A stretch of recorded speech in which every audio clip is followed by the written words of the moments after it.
আমি আমার জীবনে কখনোই ফুপু হতে পারবো না বা পারিনি, সেই ফুপুটা রাজ আমাকে জাতীয় ফুপু বানিয়ে দিয়েছে। মানে এটা আসলে অনেক অনেক বড় ব্যাপার। কিছুদিন আগে আমি কলকাতায় গিয়েছিলাম শুটিং করতে, সেখানে হঠাৎ দেখলাম দূর থেকে একজন আমাকে ডাকছে যে এই ফুপা ফুপা। আমি ঘুরে দেখালাম কোন ভাতিজা আমার, পরে বুঝলাম যে না ওই নাটকটা হলো। আপনি মাইন্ড করেন তো, আমি ফুপা এটা আমাদের গল্প রেগুলার দেখি। তো যে সবার আগে তো রাজের সবচেয়ে বড় কৃতিত্ব, রাজ এভাবে চিন্তা করেছে এবং আমাদের দর্শকদের কাছে আমি অনেক অনেক কৃতজ্ঞ যে আপনারা আমাদেরকে এই জায়গায় আপনারা স্থান দিয়েছেন।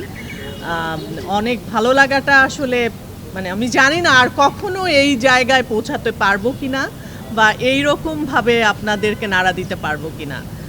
দোয়া করবেন সবাই, বা হচ্ছে সবার যেন এরকম একটা ফুপু থাকে। এরকম একটা কমেন্ট আমি সবসময় পাই, আমার ফেসবুক ভরে যায় সমস্ত কমেন্টে এরকম কমেন্ট পাই যে এরকম ফুপু যেন সব বাসায় থাকে, সবার জীবনে থাকে।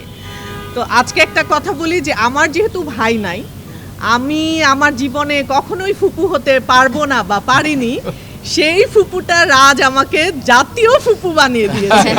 মানে এটা আসলে অনেক অনেক বড় ব্যাপার। খুব ভালো লাগছে, খারাপ লাগাও কাজ করছে, কারণ আজকে আমাদের শেষ দিনের শুটিংটাই হচ্ছে। আজকে এই মিলন মেলা হয়তো ভেঙে যাবে, নতুন মিলন মেলা হবে। অসম্ভব ভালো লাগছে। আর স্পেশালি প্রথমেই কৃতজ্ঞতা প্রকাশ করতে চাই রাজের কাছে, কারণ রাজ শুধু নাটকটিকে জনপ্রিয় করেনি, আমাদের নাটকের বা আমাদের দর্শকদেরকে আমাদের গল্প ফিরিয়ে দিয়েছে। যে গল্পগুলো একসময় উপভোগ্য ছিল, ও আবার প্রমাণ করেছে এটাকে কীভাবে জনপ্রিয় করা যায়। আমি অনেকদিন পর একটি চরিত্রের জনপ্রিয়তা উপভোগ করছি, সেটা দেশে এবং দেশের বাইরে সব জায়গায়। কিছুদিন আগে আমি কলকাতায় গিয়েছিলাম শুটিং করতে, সেখানে হঠাৎ দেখলাম দূর থেকে একজন আমাকে ডাকছে যে এই ফুপা ফুপা। আমি ঘুরে দেখালাম কোন ভাতিজা আমার, পরে বুঝলাম যে না ওই নাটকটা হলো। আপনি মাইন্ড করেন তো, আমি ফুপা এটা আমাদের গল্প রেগুলার দেখি। এরপরে গল্প কি তাদের যে উত্তেজনা আগ্রহ, সেটা সত্যি আমাকে বিস্মিত করেছে, আমি দারুণ উপভোগ করেছি।